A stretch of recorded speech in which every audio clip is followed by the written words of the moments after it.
আসসালামু আলাইকুম প্রাণপ্রিয় চাকরিপ্রার্থী ভাই ও বোনেরা, আশা করি আপনারা সকলেই ভালো আছেন। আমিও ভালো আছি।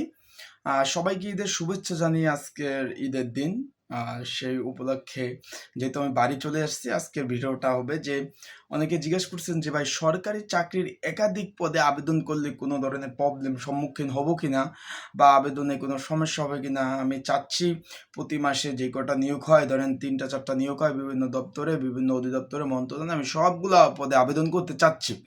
সেক্ষেত্রে কি সরকারি চাকরি যে সার্কুলার যে নিয়োগ বিজ্ঞপ্তি একাধিক পদে আবেদন করলে কোনো ধরনের সমস্যার সম্মুখীন হবেন কিনা, এবং সেটা যদি সমস্যা হয়ে থাকে কি ধরনের সমস্যা হয়ে থাকে। সমস্যা তো একটা আছে, প্রবলেম। সেই প্রবলেমটা কি, সেই সকল বিষয় নিয়ে আজকে ভিডিওতে আলোচনা করার চেষ্টা করব। তাই ভিডিও শুরু করার আগে বলে, যারা আমার ইউটিউব চ্যানেলে নতুন তারা কিন্তু অবশ্যই চাকরি সংক্রান্ত ছোটোখাটো আপডেট তথ্য পেতে কিন্তু আমার ইউটিউব চ্যানেলটা সাবস্ক্রাইব করে রাখবেন, এবং ফেসবুক পেজ থেকে ভিডিওটা দেখলে আপনারা কিন্তু অবশ্যই আমার ফেসবুক পেজটা সবার কাছে অনুরোধ অবশ্যই ফলো করে রাখবেন। চলুন, আপনাদের মূল্যবান সময় আর নষ্ট করতে চাই না, আপনাদের মূল্যবান সময় নষ্ট না করে ভিডিওতে চলে যাই। এখন যে বিষয়টা নিয়ে আমি আলোচনা করব সেটা হলো, সকলে কমেন্টস করেন যে ভাই যে আমি একাধিক পদে আবেদন করতে চাচ্ছি, আমার কি প্রবলেম হবে?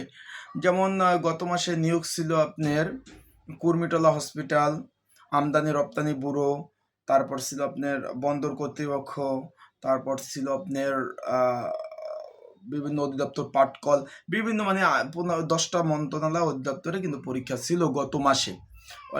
যারা আবেদন করছেন তো করছেন, যারা করেন নাই তা তো করেন নাই। এখন এগুলাতে আবেদন করছেন, অনেকে কি করছেন 10টা পদে আবেদন করছেন। এখন কোনো ধরনের সমস্যা হবে কিনা? না ভাই, কোনো ধরনের কোনো সমস্যা হবে না। আপনি প্রতি মাসে যদি 15টা সার্কুলার বাইরে 15টায় আবেদন করতে পারবেন। এখন সমস্যা কিন্তু একটা আছে, প্রবলেম। প্রবলেম কিন্তু একটা আছে। সে প্রবলেমটা কি আপনার আমি ডায়েরি দিয়ে বুঝাই, দাঁড়ান আপনাদের ডায়েরি দিয়ে আমি বুঝাই। এখন গত মাসের একটা অবস্থা আমি আপনাদের সম্পূর্ণভাবে না বুঝাইলে আপনারা বুঝবেন না কি সমস্যাটা আছে। আপনারা এটা আমি ভালোভাবে বুঝাই, দাঁড়ান। এই যে আপনার গত মাসে আপনারা দেখবেন যে একই দিনে, একই মাসে, একই সময়ের মধ্যে আপনার কয়টা পরীক্ষা হয়েছে, একই তারিখ, মানে একই তারিখের মধ্যে আপনার কতগুলো পরীক্ষা হয়েছে সেই বিষয় নিয়ে আমি আলোচনা করি।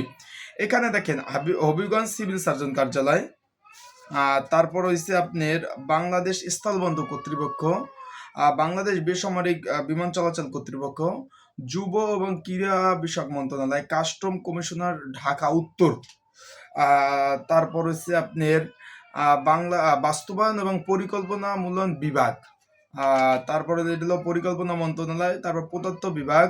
এই যে তারপর ছিল আপনার, আমি আপনাদের সম্পূর্ণ ই করে দেখাই, বাংলাদেশ বেসামরিক বিমান চলাচল, পাবনা সিভিল সার্জন, বাংলাদেশ ডাক বিভাগ, এগুলি থেকে শুরু করে কেন্দ্রীয় কর জরিপ, মানে একদিনে 18টা দপ্তরের পরীক্ষা হয়েছে। এখন মেন কথা হলো, আপনারা যারা আবেদন করতে চাচ্ছেন, এখন আপনারা যদি আবেদন করেন, আর সেই ক্ষেত্রে ধরেন এই যে গত মাসে ধরেন 10টা নিয়োগ আছে, 10টায় আপনারা অ্যাপ্লাই করছেন।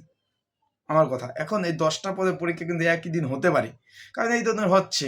গত সপ্তাহে একই দিন 9টা দপ্তরের পরীক্ষা হয়েছে, এর আগের সপ্তাহে গত দিন একই দিন 14টা দপ্তরের পরীক্ষা হয়েছে। এই যে আবার এই যে আপনার আরেকটা আপনার সামরিক বিষয় এই করে, আজকে তো ঈদের দিন। এই যে দেখেন আরেকটা আমি ডায়েরি খুলে আপনাদের দেখাই। এই এই যে আপনার দেখাই, 28 তারিখ বেসামরিক বিমান চলাচল কর্তৃপক্ষ রিটার্ন পরীক্ষা, এবং 28 তারিখ বাংলাদেশ রেলওয়ের পরীক্ষা। এখন আপনি কোনটায় আপনি পরীক্ষা দিবেন? এখন যারা 2টায় পরীক্ষা দিবেন, যারা এমসিকিউতে টিকছেন তাদের রিটার্ন পরীক্ষা। আমার কথা বুঝছেন? যারা এমসিকিউতে টিকছেন বাংলাদেশের বেসামরিক বিমান চলাচল কর্তৃপক্ষ, তাহলে তার হইলো রিটার্ন পরীক্ষা। আর যারা রিটার্নে, আর যারা ইতে দেবেন, রেলওয়ে দেবেন, তার এমসিকিউ পরীক্ষা। এখন কোনটা দিবে? যে কোনো একটা মিস্টেক করতে হবে।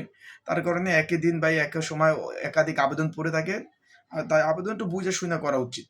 আমি 10টা অধিদপ্তর করলেন, 10টায় পরীক্ষা একসাথে হলে তাতে একটা দিতে পারবেন, বা সর্বোচ্চ যদি ঢাকার মধ্যে হয় সকালে একটা বিকাল একটা, 2টা দিতে পারবেন। এছাড়া কিন্তু আর উপায় নেই। আশা করি বুঝতে পারছেন। সরকারি চাকরি একাধিক পদে আবেদন করলে এই একটা ঝামেলা আছে, এছাড়া আমি একাধিক পদে আবেদন করতে পারবেন। আজকে ভিডিওটা এই পর্যন্তই।